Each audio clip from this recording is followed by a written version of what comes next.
ചെമ്പരത്തിയുടെ ഫാനാ ഇയാള്. ആ? ചിലപ്പോഴൊക്കെ ഒറ്റയ്ക്കിരുന്ന് ചെമ്പരത്തിയോട് സംസാരിക്കുന്നതാണ്. ഇനി എന്നാണാവോ ഈ പൂവെടുത്ത് ചെവി ചൂടി നടക്കുന്നത്?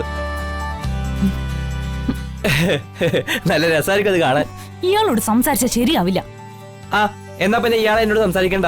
എനിക്കും താല്പര്യമില്ല ഇയാളോട് സംസാരിക്കാൻ. ഇയാൾ കൂടുതലൊന്നും പറയണ്ട. ആ കാറൊന്ന് കഴുകിയിട്. അത് അപ്പാടെ പൊടി പിടിച്ചിരിക്കുക. പലരുടെയും ജീവനും കൊണ്ട് നടക്കുന്ന വണ്ടിയല്ലേ. ഒരു ഉത്തരവാദിത്തമില്ലാത്ത ഡ്രൈവർ.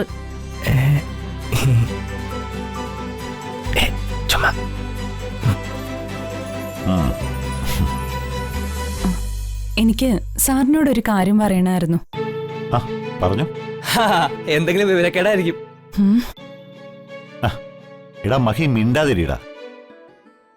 ചിന്നുവിന് എന്താ പറയാനുള്ളത്? ധൈര്യമായിട്ട് പറ. സാറിന് കൊട്ടാരത്തിലെ തമ്പുരാനോടും തമ്പുരാട്ടിയോടും ഇത്രയും സ്നേഹമുള്ള സ്ഥിതിക്ക് അവരുടെ ആണ്ട് തികയുന്ന സമയത്ത് ആ ഫ്രെയിം ചെയ്ത ഫോട്ടോ വെച്ച് പൂജ ചെയ്യണമെന്നാണോ പറയുന്നത്?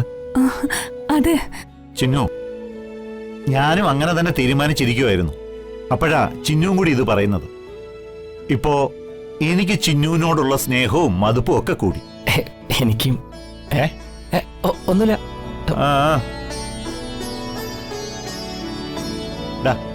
ഇങ്ങനെ വേണം പെൺകുട്ടികളായ. എന്റെ മനസ്സ് വായിച്ചതുപോലെ ചിന്നു പറഞ്ഞത്.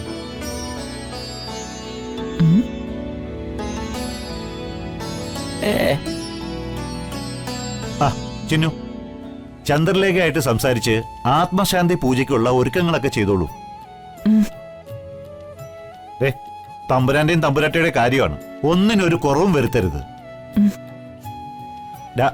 നീയും കൂടെ സഹായിച്ചു കൊടുക്ക്. പിന്നെ എപ്പ സഹായിച്ചെന്ന് ചോദിച്ചാ മതി. അല്ല ചിന്നു?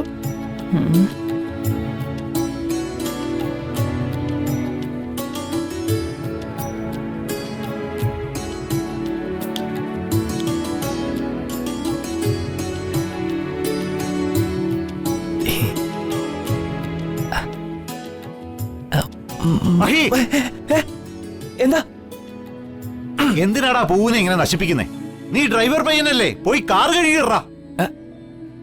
ഓ അങ്ങനെ ആയിക്കോട്ടെ സാർ.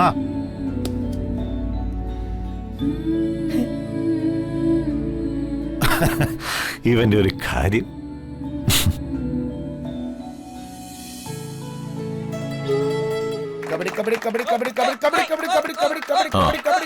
അവനെ പിടിക്കും.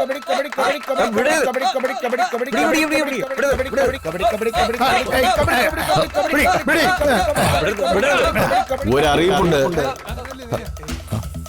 എല്ലാ കായിക പരിപാടികളും ആഘോഷങ്ങളും മാറ്റിവെക്കുന്നു.